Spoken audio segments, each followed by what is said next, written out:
The great conflict of the ages is about to intensify.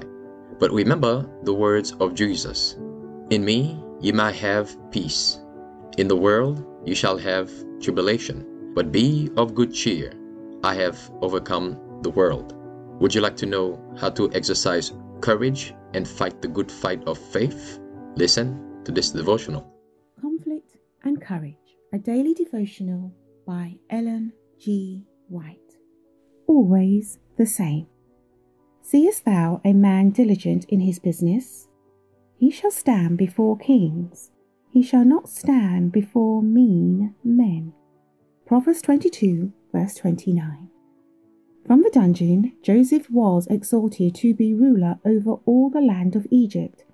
It was a position of high honour, yet it was beset with difficulty and peril.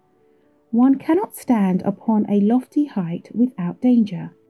As the tempest leaves unharmed the lowly flower of the valley, while it uproots the stately tree upon the mountain top, so those who have maintained their integrity in humble life may be dragged down to the pit by the temptations that assail worldly success and honour.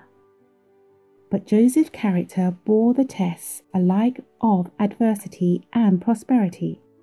The same fidelity to God was manifest when he stood in the palace of the Pharaohs, and when in a prisoner's cell he was still a stranger in a heathen land, separated from his kindred, the worshippers of God. But he fully believed that the divine hand had directed his steps, and in constant reliance upon God, he faithfully discharged the duties of his position. Through Joseph, the attention of the king and great men of Egypt was directed to the true God. And though they adhered to their idolatry, they learnt to respect the principles revealed in the life and character of the worshipper of Jehovah.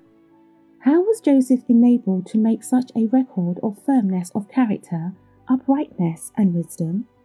In his early years, he had consulted duty rather than inclination, and the integrity, the simple trust, the noble nature of the youth bore fruit in the deeds of the man.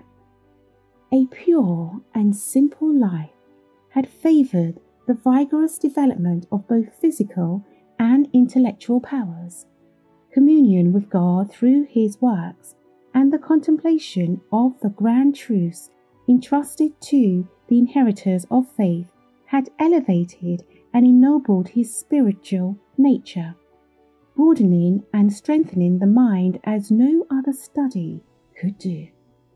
Faithful attention to duty in every station, from the lowliest to the most exalted, had been training every power for its higher service. He who lives in accordance with the Creator's will is securing to himself the truest and noblest development of character.